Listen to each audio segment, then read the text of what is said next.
Now you are creating a ton of Instagram reels, yet you are seeing zero results on your account. Now, one of the reasons why this might be happening is because your content simply isn't good. A lot of people don't want to face that truth, and instead they rather blame the algorithm, they rather say they're shadow banned, or they rather blame the strategy that they're following. But the truth is that your content's just not good, and the sooner you acknowledge that, the sooner you can fix it so you can actually grow on Instagram. Now, one of the reasons why your content may not be as good as you think it is because you haven't spent time to understand the ideal audience you're trying to attract. And as a result of you not having a solid understanding of the person you're trying to attract, you end up creating content that doesn't resonate. And when content doesn't resonate with people, they don't engage. And when they don't engage, Instagram pushes your content less and less in the algorithm. So how do you fix this? Even for me, after 4 years of creating content on multiple social media platforms, I still invest the time to get to know my current audience and also the audience that I hope to have. And how I do this is in a few ways. The first way is I like going to my competitors' comment sections on whatever social media platform that they're on, whether it's YouTube, Instagram,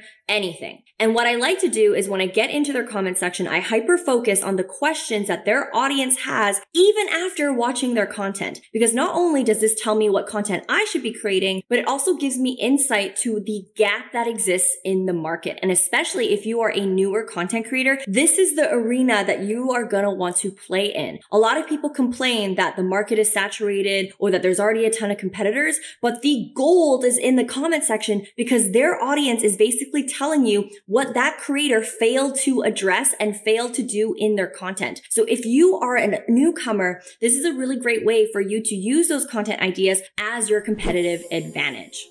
Now, the second thing that I like to do to get a pulse check on my audience is I utilize Instagram stories to do polls and question stickers of what my audience is interested in, what their pain points are, and what they would like to see from me from a content standpoint. This really keeps me updated in the needs and wants of my audience. Now, to build on top of this, the third thing that I like to do is once or twice a year, I like to facilitate a feedback form with my audience. This is a formal form where I ask them for more information about themselves, more information about what they'd like to see from me, what platforms they hang out in, what other social media accounts they follow, which tells me who my real competitors are, and also feedback on how they'd like to see my content change and improve. This really gives me a lot of insight on the person that I'm trying to attract and some gaps that currently exist with my content strategy. Now, to accelerate this even further, I've recently started to do focus groups on Zoom where I'll invite maybe 10 people and I'll actually have a conversation with them to understand what their needs and wants are. Now, if you're not comfortable with doing a group call, you can also do this one-on-one. Even for me, I spend a lot of time DMing my audience, voice noting back and forth to get a better understanding of what they'd like to see more from me, not just from a content standpoint, but also from a services and product standpoint from my business. Even after 4 years of being in business, I still do this. So if you are someone who is starting out, this is definitely a really great habit to get into because it keeps you relevant from a content standpoint and it creates a deeper connection with your audience. Now, let's say you're watching this video and you are rolling your eyes at me. You are just so sick and tired of hearing the word market research because you have done it all before, yet your account is still not growing. Well, the next thing that I challenge you to ask is whether or not your content answers these two questions. What's in it for me? And so what? A lot of times I get DMs from people asking me why they're not growing on Instagram. And when I look at their content, it's really obvious to me that their posts have zero value.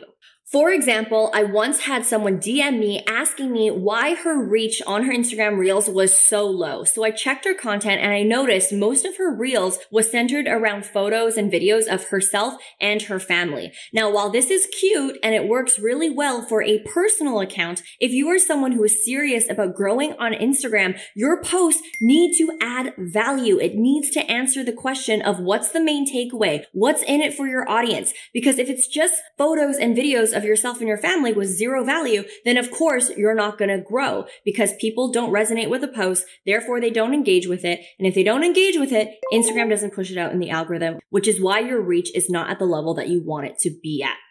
So how do you fix this? Now, let's say I have a video of myself and my boyfriend building a cat tree together. If I post this on my Instagram, yes, it probably would be fine if my Instagram was personal or a private account. But if my goal was to actually grow substantially on Instagram and I'm not a public figure, meaning I'm not like Kim Kardashian and people don't have a public interest in my relationship, then what I would do to improve this video is I would either add a quote that would be inspirational or that speaks to relationships, or I would do a voiceover and share one of my biggest learning lessons of what it means to be in a long-term relationship, or I would add a text sharing 3 top tips of how to make a relationship work. These are all components that I can add to this reel to make it more engaging, more relatable, and actually have a key takeaway that allows my audience to want to engage and share. And when Instagram sees that this activity is happening, it's then going to push this reel to more people. Now, the problem is most people don't think about those components, and therefore their posts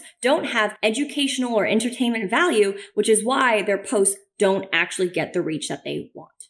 Now, this leads me to the next mistake that a lot of creators make, which is a big reason why they're not growing as fast as they'd like to, is because they do not know how to package their content in a way that is digestible for their audience. So let's say you are using an Instagram reel strategy, but the text disappears too fast, or maybe you put way too much text, but the reel is so short that people don't read the text in time before the reel ends, then of course, people will not engage. Or let's say you're doing a talking head video, but you take forever to get to the point, or your hook isn't strong enough, or your audio isn't really loud enough, or it's really blurry or pixelated, then of course, people are not going to engage. And so it doesn't really matter if you're using an Instagram reel strategy, or if you have really great content, if you don't know how to package your information properly, then of course, you're not going to get the engagement you want, and therefore you're not going to get the reach that you want either.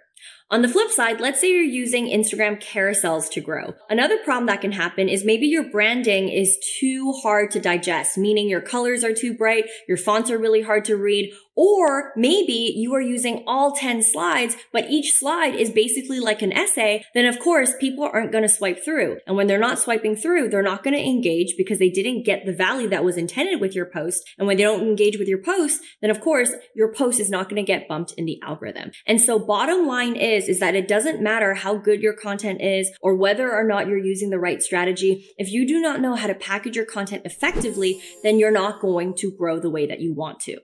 Now, if you are someone who is unsure of whether or not your content is digestible, I highly recommend sending your content to a trusted friend or team member for them to audit your content and let you know whether or not things need to be changed. Oftentimes, as creators, we get tunnel vision on our own content. We think that what we've created is a masterpiece, but until you've actually asked a third party to get an objective opinion on your content, you're not going to be able to improve your content strategy. So definitely make sure that when you are unclear on whether or not your content is good, to get a third party to actually audit your work.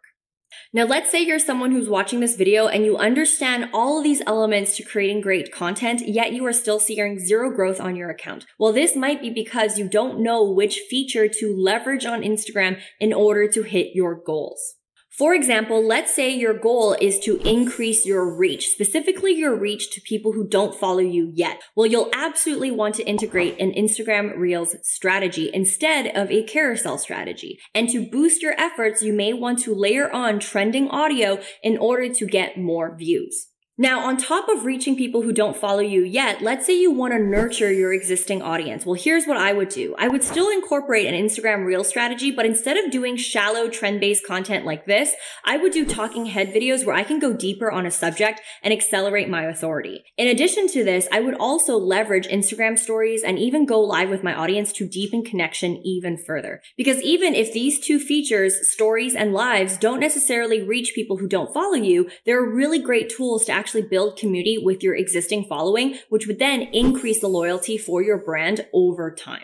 Now, let's say you are someone who wants to reach as many people as possible, then you'll want to listen to my next tip, which is to increase the variety of the features and of the content that you produce. The truth is, even though there's a lot of focus right now on doing Instagram Reels, I do not agree that all of your content should be Instagram Reels. And the reason why I believe this is because a lot of people don't want to watch a video. Some people still want to read their content. This is exactly why, even for my Instagram strategy, I have a good blend of Instagram Reels and carousel posts. And what I like to do is I like to use the text that I put in my carousel post and use that as my script for my talking head videos. This allows me to increase accessibility, because if you are someone who is only doing video-based content, you are excluding a lot of people in your audience who wants to read your content instead. On the other hand, if you're only doing text-based content, you are also excluding a lot of people who enjoy watching videos. And so if you want to have the best content strategy to grow on Instagram, I highly recommend that you have a variety of different content pieces so that you are excluding no one. Now, beyond having a diverse content plan, whether it's the content you create or the features that you use, the next thing that you want to be on top of is how the Instagram algorithm works. If you understand the rules to the game, you're going to be able to play the game a lot better. So as a refresher, Instagram values number one, recency, meaning that it is a platform that will always show content that is the most recent. Unlike platforms like YouTube, where it'll often show content from months or even years ago, Instagram only focuses on new content, meaning that if you are a creator and you're only posting once a week, you're going to grow a lot slower than a creator who's posting 5 times a week. And so you want to increase your frequency so that you're posting more relevant content on the platform. The second thing that Instagram values is relationships, meaning that it will show content to people who they believe have a relationship with you. So knowing this, as a creator, you want to ask yourself, how can I increase interactions? How can I increase different touch points that my audience has with me? So what I would do is in my stories, I would often put poll stickers or question stickers so that people are engaging with my stories. I'll also have call to actions encouraging people to DM me, like my content, or comment so that Instagram sees that they have a relationship with me. The more interactions and touch points that I create or that I invite my audience to, the more likely my content will be pushed out to them. The third thing that Instagram values is interest. So if Instagram knows that you're interested in a particular topic, it's going to show you more accounts that speak to that topic. For instance, if you're interested in cats because you recently looked at cat videos or you're searching up cats in the search bar, then Instagram's going to show you more content about cats. Now, if you're a creator and you know this, you want to make it easier for Instagram to categorize your account properly so that it's able to push your content and your account to the right people. So let's say you are a cat account, but the problem is that your content often talks about dogs, cats, horses, cooking, weddings. It's just a mishmash of stuff. It's going to be really hard for Instagram to know what your account is about. So you want to be consistent in the content that you're creating. Other things that can help Instagram is putting keywords in your caption so that if someone is searching for your content's going to easily come up. And by the way, you don't need to have hashtags, and you can watch this video to understand why. But ultimately, you want to incorporate keywords in your content, in your bio, and in your name so that Instagram can properly categorize you. All right, so my video just got real dark real quick, so we're going to have to deal with this lighting change. But I also want to say that on top of these 3 values that Instagram has, which is recency, relationships, and interest, a 4th value that Instagram introduced is video. And so as much as possible, you want to incorporate video in your strategy. Now, you might be thinking to yourself, Vanessa, that is so hypocritical. You just said to diversify your content plan. Yes, I did say that. But as much as possible, I encourage you to turn your text-based content into a video format. For example, let's say you often do these quote posts. I recommend that you actually turn them into quote reels, and you're going to see way better results simply because it is a video. Now, this doesn't take away from the fact that your audience can still read your content. It's just the formatting that is a bit different. Or let's say you were going to do a photo dump of all of your cute photos. Instead of doing an Instagram carousel, I recommend using Instagram Reels because that way you're going to increase your reach. Now, regardless of what you do, the bottom line is when you learn the rules of the game, you're going to be able to play the game even better. That's why I want you to watch this video next, because I share the outdated tips that you should stop doing immediately if you want to grow on Instagram and what you should be doing instead. Thanks for watching this video, and I'll see you in this video next.